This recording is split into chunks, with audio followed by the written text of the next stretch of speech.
how to turn off keyboard sound on Samsung.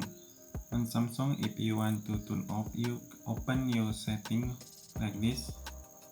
On this setting, you can tap here, General Management.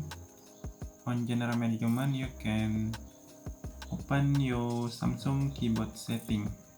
In Samsung keyboard setting, you can see more typing option. Now you can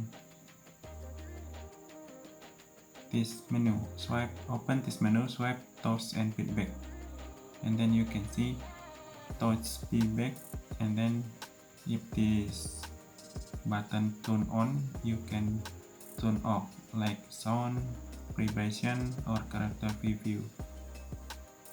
So easy. Thank you for watching my video.